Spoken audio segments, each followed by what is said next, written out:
Alors ça vous a plu de rencontrer Rafik Djoumi? Ouais, franchement, c'était super intéressant. Il a répondu à plein de mes questions sur la théorie du monomythe. Mais bon, c'est quand même une vision assez particulière du récit au cinéma. D'ailleurs, vous vous souvenez qu'on avait dit qu'on irait voir des étudiants pour avoir une vision un peu plus jeune? Bah en fait j'en ai profité quand vous étiez pas là pour aller rencontrer quelques étudiants et j'ai même pu rencontrer des profs de l'ESRA. Ah génial, tu nous racontes? Ouais, je vous fais un petit résumé.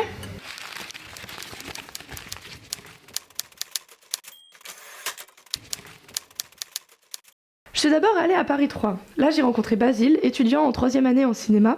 Il est acteur au conservatoire et se destine à être devant la caméra, même s'il a déjà réalisé quelques courts-métrages. Puis j'ai rencontré Héloïse, qui est dans la même formation, mais elle veut travailler dans le milieu du cinéma plutôt comme réalisatrice. Ensuite, je suis allée à la prépa à Sèvres. Là, j'ai rencontré Charlie. Il est en prépa lettres, spécialité cinéma, et il réalise son premier long-métrage. Je suis allée ensuite au CLCF, et là j'ai rencontré Paul, il est étudiant en montage et il réalise une web-série perso. Et pour finir en beauté, je suis allée à l'ESRA. Là j'ai pu rencontrer Édouard Blanchot, le directeur du master de scénario à l'ESRA. Il est aussi prof, traducteur de manuels d'écriture de scénario, scénariste et réalisateur. Puis Thomas Masson, scénariste et conseiller technique pour les ateliers d'écriture de scénario à l'ESRA. Ah, tu t'es bien baladé, dis donc. Et ils le connaissent un peu, le petit Campbell, ou la théorie est toute poussiéreuse? La soupe? Bah, plus ou moins quoi. Disons que certains l'ont étudié, d'autres en ont vaguement entendu parler, et puis pas toujours directement par leurs profs, des fois c'est juste dans leur recherche perso. Mais en fait j'ai réalisé que tout dépend de la formation et surtout des profs. Les principes, c'est des outils. Donc vaut mieux les connaître que pas, et après l'usage qu'on en fait. Mais il n'y a pas, et c'est politiquement correct, il n'y a pas de règles de scénario. Il y a des schémas, ça c'est sûr, et on en parle, ouais. Mais après on n'a pas des cours spécifiques dessus. On nous apprend en nous montrant comment on fait les autres, indirectement. Moi j'avais une prof qui était vachement, qui était assez distante par rapport à ces théories-là, parce qu'elle trouvait que c'était un petit peu téléphoné. J'aime pas le fait qu'on dit on va vous apprendre à écrire des scénarios et ça va être comme ça. Il faut proposer aux gens des solutions qui pourraient améliorer leur scénario, mais encore faudrait-il qu'on ait la même conception de ce que c'est qu'un film. Alors, toujours le cas. Bah voilà, il n'existe pas un cinéma, il existe des cinémas. Il y aura toujours plus ou moins un formatage. Un formatage? Donc on va toujours voir la même chose au cinéma? Non, pas du tout. C'est juste que c'est logique au niveau d'un enseignement d'avoir un formatage. Mais les futurs professionnels sont pas des clones non plus. Je pense que chacun arrive à exprimer ce qu'il veut. Bah ouais, ils ont tous des parcours différents et donc des projets à côté. Et ça fait qu'ils ont des manières différentes de parler cinéma. Et c'est là qu'on voit l'innovation, non? Mais en réalité, est-ce qu'on connaît la définition de l'innovation? L'innovation, c'est quand tu dis j'écris comme ça, j'ai cette gueule quand j'écris, j'ai cette gueule quand je fais des films, et je l'ai calqué sur mon film, et j'en suis très fier. On commence à assumer vraiment de dire il n'y a pas d'intrigue. J'ai un truc à raconter, j'ai un sujet à traiter, je vais le traiter. Voilà, parce que j'ai envie de parler de ça. Bah, on n'a jamais du coup parlé vraiment en termes d'innovation, mais plutôt en termes d'originalité. Le but c'est vraiment de trouver les choses qui vont surprendre le spectateur, l'interpeller, le faire se questionner sur sa réalité. Un film, c'est faire partager au public une expérience vécue. Bah, une expérience vécue, c'est toujours original. Une expérience vécue, c'est toujours innovant. À partir du moment où on s'intéresse à ce que sont les êtres humains et à ce qu'ils vivent dans leur singularité, une expérience vécue à une époque donnée, c'est jamais ce qui est arrivé avant.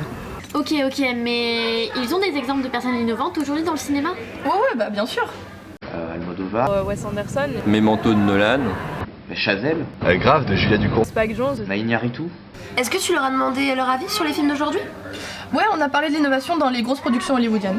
Le cas du cinéma est assez particulier dans le sens où c'est à la fois un art et à la fois une industrie qui obéit forcément à des codes et qui fait que beaucoup de choses sortent en salle qui sont très préconçues, très commerciales. Qu'on se donne pas après qu'on dise qu'Hollywood perd de l'inspiration, c'est pas qu'ils perdent de l'inspiration, c'est juste qu'ils ont 10 000 scénaristes. Et forcément, il y a une majorité de scénaristes qui ont été conditionnés à ces bouquins qui apprennent ça, et il n'y a pas d'auteur en fait.